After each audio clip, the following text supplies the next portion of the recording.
Ministra Laurita Vaz, presidente do STJ, determina a prisão de policiais militares acusados de chacina no Pará.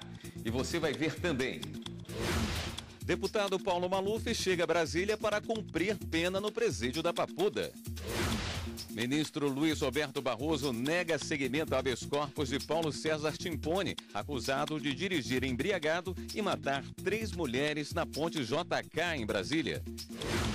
Os riscos de dirigir usando o celular e as punições do Código de Trânsito. Saidão de Natal beneficia milhares de presos do regime semiaberto em todo o Brasil. E os direitos de quem trabalha como Papai Noel. Essas e outras notícias agora, no Jornal da Justiça.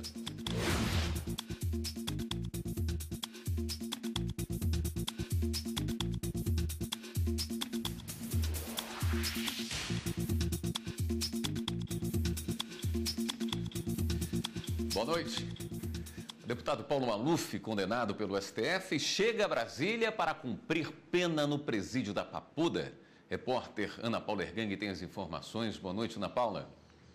Boa noite, William. Boa noite a todos. O deputado Paulo Maluf chegou aqui em Brasília por volta das 4 horas da tarde e foi levado para o Instituto Médico Legal, onde passou pelo procedimento de exame de corpo de delito.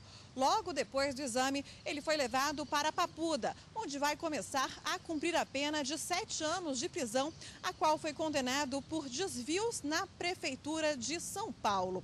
Por causa da prisão, a Câmara dos Deputados cortou o salário e os benefícios pagos ao parlamentar. Na Papuda, o deputado está em uma ala para idosos, já que ele tem 86 anos. William. Obrigado, Ana Paula. A ministra Laurita Vaz, presidente do STJ, restabelece prisão preventiva de policiais denunciados por chacina no Pará. No recurso especial encaminhado aqui para o STJ, o Ministério Público pediu o restabelecimento da prisão preventiva dos 8 policiais civis e militares denunciados por envolvimento na morte de 10 pessoas durante a operação policial em uma fazenda localizada no município de Pau d'Arco, no Pará. O pedido foi apresentado depois da decisão do Tribunal de Justiça do Pará, que concedeu a liberdade dos envolvidos ao entender que eles não oferecem risco à ordem pública.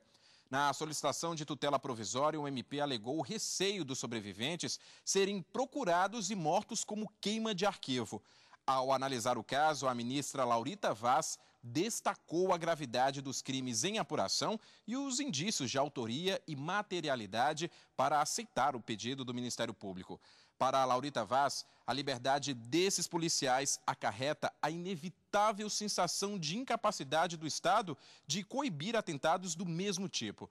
Além disso, para a presidente do STJ, a periculosidade dos acusados está evidenciada nos delitos. Com isso, a tutela provisória formulada pelo Ministério Público do Pará foi concedida. A ministra Carmen Lúcia, presidente do STF, suspendeu o bloqueio de recursos das contas dos municípios de Araripe e Garanhuns. A ministra derrubou decisões da Justiça de Pernambuco que haviam determinado bloqueio de verbas nas contas dos municípios que recebem transferências realizadas pela União por meio do Fundeb. O município de Garanhuns alegou que o bloqueio de mais de 10 milhões de reais afetou projetos importantes, como o Programa de Alimentação Escolar. Já o município cearense de Araripe, que teve 17 milhões bloqueados, alega que teve a educação básica prejudicada. Na decisão, a ministra Carmen Lúcia destacou que os bloqueios alcançaram recursos oriundos de repasses constitucionais ou com destinação vinculada, sem que tenha havido qualquer cuidado ou ressalva em contrário. O Ministério Público Federal quer que a União pare de cortar verbas destinadas à reparação de danos coletivos à sociedade. Segundo o MPF, o dinheiro vem sendo contingenciado ilegalmente para um aumento artificial do superávit primário. Em uma ação civil pública do MPF contra a União, o autor da proposta, o procurador da República Edilson Vitorelli, classifica como contabilidade criativa a manobra do governo para reter os recursos do FDD, o Fundo de Defesa de Direitos Difusos. O procurador explica que, sem disponibilização na lei orçamentária, o dinheiro, que é um crédito contábil, permanece vinculado ao fundo, mas entra para o orçamento como se fosse resultado da arrecadação tributária. tributária, sujeito ao remanejamento. Dessa forma, os recursos não são depositados em conta específica, mas na conta única do Tesouro Nacional. A prática facilita que a União contabilize o dinheiro em outras finalidades, já que aparece de forma fictícia reservado ao fundo, mas nunca permitindo que seja aplicado. O FDD é composto por multas judiciais e administrativas aplicadas a infratores que violam os chamados direitos coletivos. Por lei, os valores arrecadados devem ser aplicados obrigatoriamente na reparação de danos à sociedade. Entre eles estão casos de desrespeito aos consumidores e de degradação do meio ambiente. Hoje foi dia do saidão de Natal para presidiários em todas as regiões do país. Apenas no Distrito Federal, 1.057 detentos deixaram as unidades prisionais temporariamente e terão que retornar até às 10 horas de terça-feira, dia 26. Ressocializar o presidiário por meio do convívio com a família.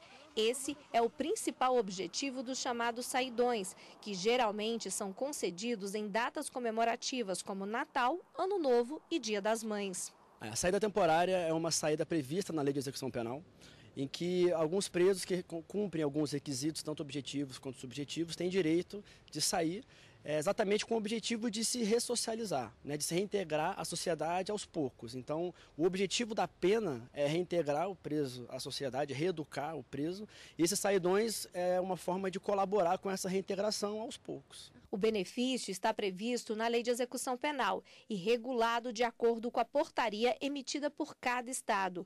Somente presos em regime semiaberto e com bom comportamento podem ficar de 7 até 35 dias por ano fora da penitenciária. O acompanhamento e as regras para retorno à prisão são de responsabilidade da Secretaria de Segurança Pública de cada região. Nesta época do ano, próximo do Natal, também é concedido o indulto, que é uma espécie do perdão da pena.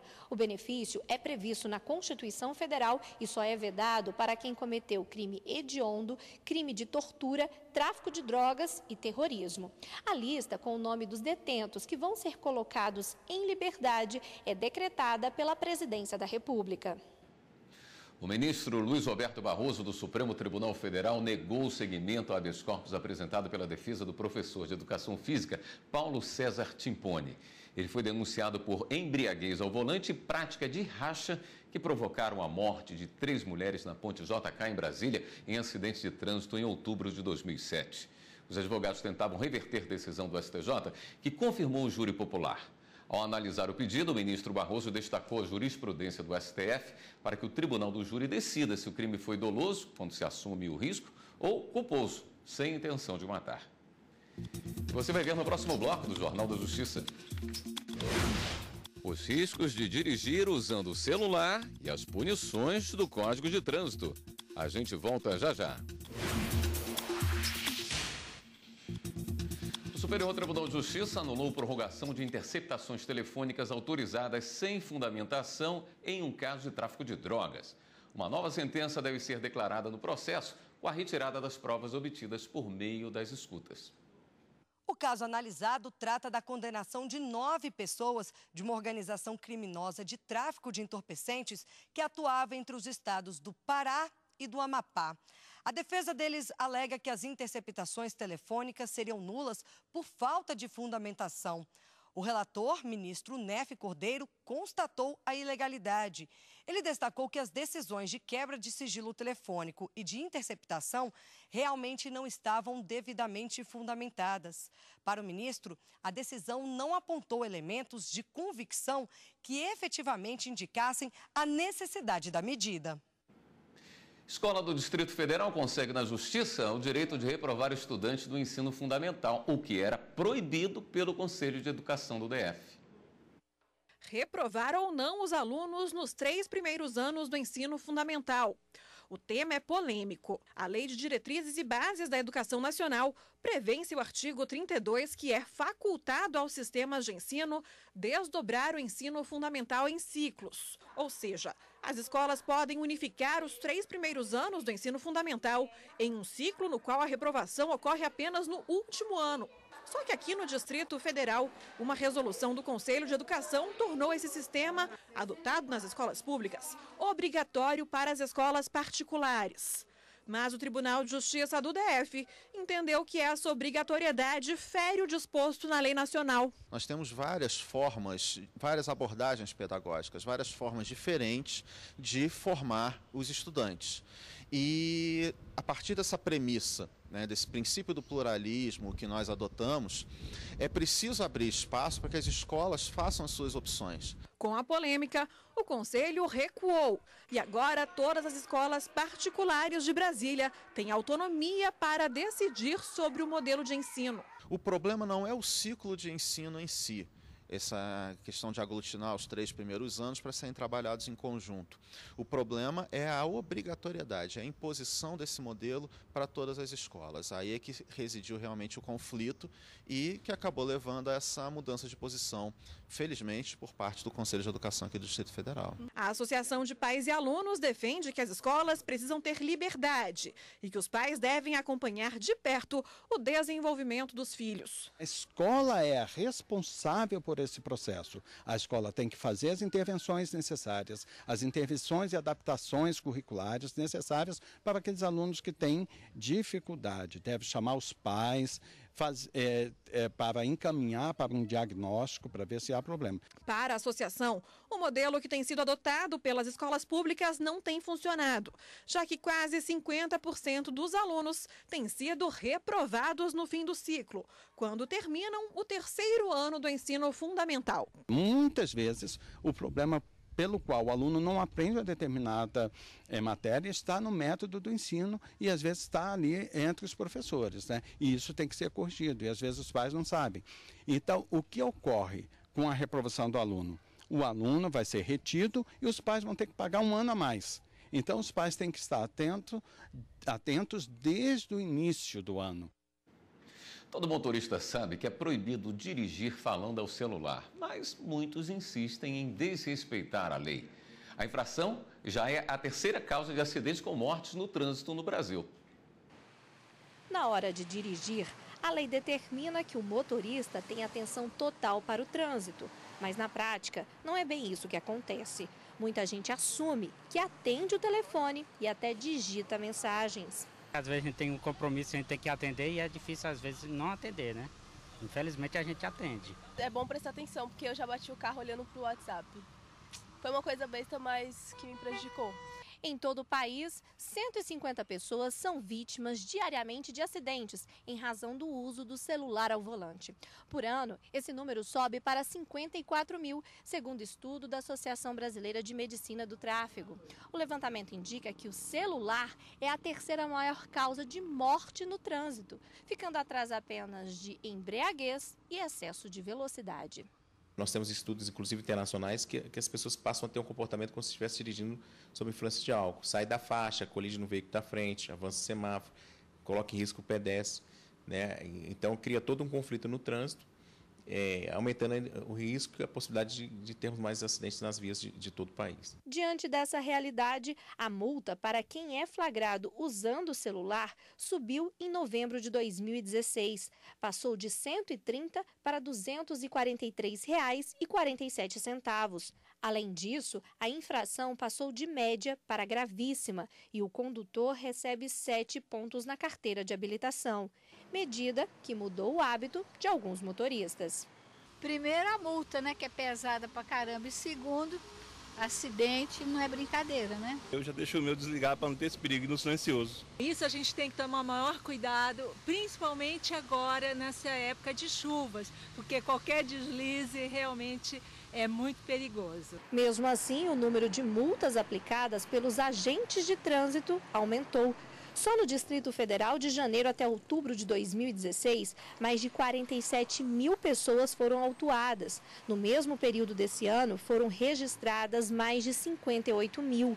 Para o diretor-geral do Detran do DF, essa realidade se repete em todo o Brasil. Das capitais, cidades do interior, das rodovias. Então, é um problema sério hoje, de preocupação por todos os órgãos de trânsito, sejam órgãos estaduais, municipais, órgãos federais. Então, o celular hoje é uma preocupação que toma conta dos órgãos de trânsito, que vem investindo na questão da educação e também da fiscalização.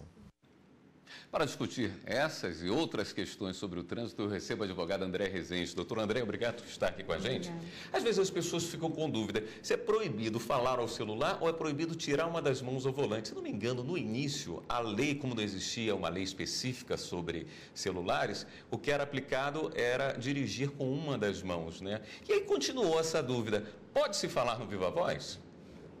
O que ocorre? O artigo 252 do Código de Trânsito, ele prevê no inciso 5º que se você tiver com uma das mãos apenas no volante, você pode sofrer infração de trânsito, tá?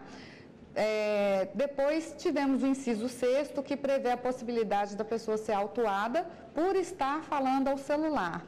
Agora, com a recente mudança que veio em novembro de 2016, ela traz uma qualificadora, que é o parágrafo único do artigo 252, traz como qualificadora para o inciso 5º, que é dirigir com uma das mãos no volante apenas, que pode ser qualificado o crime, ou seja, ele é aumentado apenas se estiver manuseando o celular. Então, a partir de agora, com essa entrada em vigor do parágrafo único, acrescentando ele, passa a ter essa qualificadora que não precisa estar falando ao celular. Se você estiver manuseando de qualquer forma, você já pode ser autuado pela infração de trânsito. Aqui em Brasília já começa a se utilizar drones para se fazer uma fiscalização, visando muito em cima, inclusive, desses motoristas que insistem em dirigir utilizando o celular. A senhora vê que, de alguma forma, isso pode configurar como uma invasão de privacidade ou não?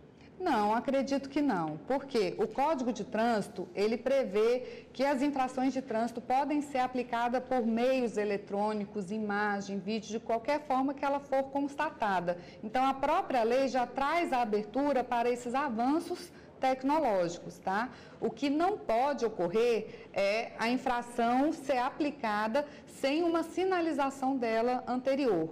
Isso é ilegal. Então, o artigo 90 do Código de Trânsito fala que para que o órgão de trânsito aplique uma infração, o condutor tem que estar ciente dessa infração. Então, tem que haver a sinalização. Qual o exemplo que nós temos disso agora no caso dos drones? Não sei se vocês já verificaram, no Eixão tem agora algumas placas do DR falando que podem estar sendo filmados, né? Que tem câmeras de vídeo filmados. Por quê? Porque já está nessa fase de teste os drones. Então, tem a sinalização conforme determina o artigo 90. Então, não acredito que de alguma maneira não seja, vamos dizer, ilegal a aplicação dessa infração. O que poderia obstar essa infração seria a ausência de sinalização. Ele sinalizando não tem problema nenhum e nem atinge de alguma forma a intimidade. Doutora Andréia, nós tivemos uma mudança nessa semana no Código de Trânsito Brasileiro relacionada à alcoolemia. Sim. A lei torna um pouco mais dura a pena para quem dirige e provoca um acidente com vítima, é isso? Correto. E para quem é pego dirigindo embriagado, teve alguma modificação? Quais são as grandes diferenças na legislação que aconteceram essa semana?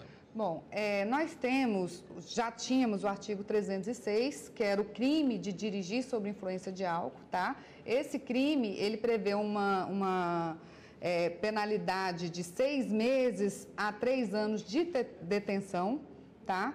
E veio agora com a entrada em vigor dessa lei nova, ele prevê que no caso de acidente de trânsito, né, e havendo uma lesão corporal, ou seja, um acidente com vítima, tá?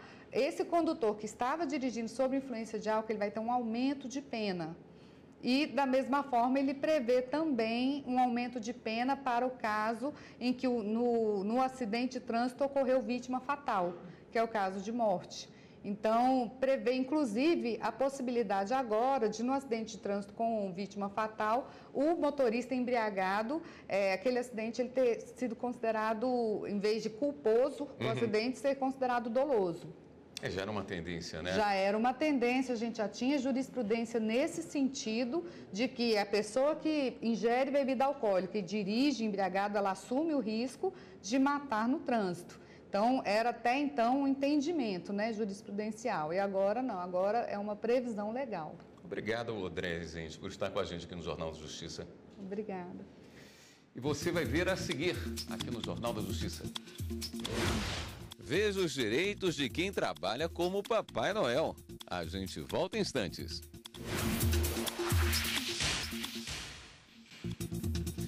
Não é preciso andar muito para encontrar um símbolo dessa época, o Papai Noel. O bom velhinho trabalha muito no período de Natal, distribuindo alegria e esperança por onde passa. Mas por trás dessa tradição existe um profissional. Você vai conhecer agora os direitos garantidos a ele. Nesta época do ano, tem gente que pega a fila para falar com um novo empregado no shopping. Olha ele aí de barba, cabelos brancos e roupa vermelha. É a alegria dos meninos, né? O sorriso dessas pequenas aqui vale a pena. Encanta, né? Todas as crianças, adultos. Isaac, de 1 ano e meio, fica com medo do Papai Noel. Mas a família faz questão de tirar a foto todos os anos ao lado do bom velhinho. A gente está tentando repetir a foto do ano passado, por isso que a gente está tentando ficar na mesma posição. Para todos os anos a gente repetir a foto da família com o Papai Noel, é bem legal. Este Papai Noel é importado, veio do sul do país para fazer um trabalho temporário em Brasília. Ele conta que recebe todo tipo de pedido. Tem muitas crianças que vêm aqui, elas pedem muitas coisas para mim, principalmente uma cesta básica. Isso, nossa, me afeta muito o coração. Eu fico emocionado com muita coisa. Tem criança que vem pedir perdão porque briga com a mãe, com o pai. O Papai Noel, ou melhor, o seu Paulo Roberto, assinou um contrato temporário de trabalho de 50 dias. Ele trabalha 8 horas por dia e só descansa na parte da manhã. E o seu Paulo Roberto não tem problema de falar o salário, não. Ele vai receber R$8.000 pelos 50 dias de trabalho. E ele acha que não tá bom não, né, seu Paulo Roberto? Não, né? Eu preciso crescer a barba um pouco mais para receber mais, senão eu não ganho isso, né? Mas pode deixar, eu vou conseguir deixar a barba crescer. Pois é, porque quanto maior a barba, mais o Papai Noel ganha? Mais o Papai Noel ganha. O salário dele é de 12, 15, até 18 mil. Vai chegar lá, né? Chegamos lá. O trabalhador que assina um contrato temporário tem os mesmos direitos do empregado efetivo. Jornada de 8 horas, adicional noturno, hora extra, férias, 13º salário, contribuição previdenciária. Mas não recebe aviso prévio e multa de 40% sobre o fundo de garantia. O prazo do contrato é de 180 dias, mas ele pode ser prorrogado por mais 90. A empresa ela tem que demonstrar para efetuar essa prorrogação que ainda há uma necessidade daquele trabalhador temporário permanecer na loja, né, por causa da alta demanda de serviços, ou que o trabalhador temporário está ocupando a vaga ainda não retornou por algum motivo. Antes de assinar o contrato, é importante o trabalhador fazer uma pesquisa sobre a empresa. Para saber se ela está em dia com a sua documentação no Ministério do Trabalho, se tem situação econômica, financeira para cumprir o contrato, né, e pagar também as verbas rescisórias, as verbas indenizatórias. Este é o 2º ano que seu Paulo Roberto, taxista aposentado, faz bico de Papai Noel. E no ano que vem, pretende repetir a dose. É muito gratificante isso daqui. Eu recebo crianças muito honestas. Aonde que a gente vê a honestidade é na criança agora, né? É isso que é gratificante para mim. Oh, oh, oh! Feliz Natal para todo mundo!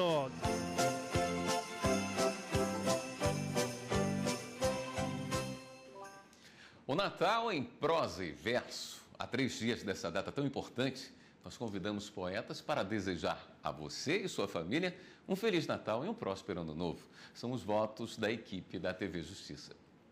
Desejo a todos um Natal poético, em que os abraços, as palavras de carinho, o amor, a compaixão, a solidariedade, o espírito de luta e o senso de justiça sejam nossos mais duradouros e valiosos presentes. Feliz Natal. Que o Natal tenha o poder de diluir o amor no coração dos homens todos os dias.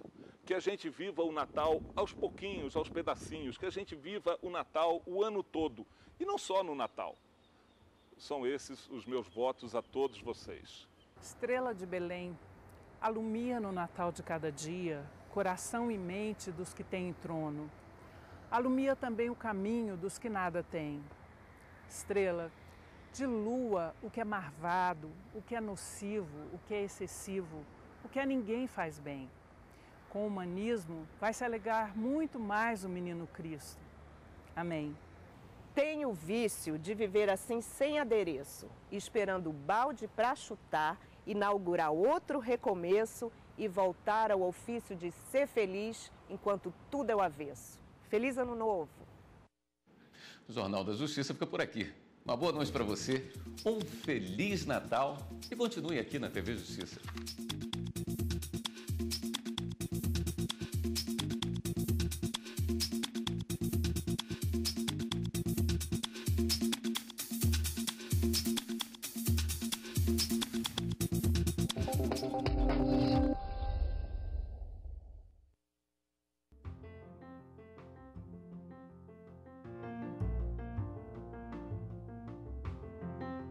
Para você ganhar belíssimo ano novo, cor do arco-íris ou da cor da sua paz. Ano novo sem comparação, com todo o tempo já vivido, mal vivido talvez, ou sem sentido. Para você ganhar um ano não apenas pintado de novo, remendado às carreiras, mas novo nas sementinhas do vir a ser. Novo, até no coração das coisas menos percebidas, a começar pelo seu interior. Novo, espontâneo, que de tão perfeito nem se nota, mas com ele se come, se passeia, se ama, se compreende, se trabalha. Você não precisa beber champanhe ou qualquer outra birita. Não precisa expedir nem receber mensagens. Planta, recebe mensagens, passa telegramas? Não precisa fazer lista de boas intenções para arquivá-las na gaveta. Não precisa chorar arrependido pelas besteiras consumidas. Nem parvamente acreditar que por decreto de esperança... A partir de janeiro as coisas mudem e seja tudo claridade, recompensa. Justiça entre os homens e as nações. Liberdade com cheiro e gosto de pão matinal. Direitos respeitados, começando pelo direito augusto de viver. Para ganhar um ano novo que mereça este nome. Você, meu caro, tem de merecê-lo. Tem de fazê-lo novo. Eu sei que não é fácil. Mas tente, experimente, consciente. É dentro de você que o ano novo cochila e espera desde sempre.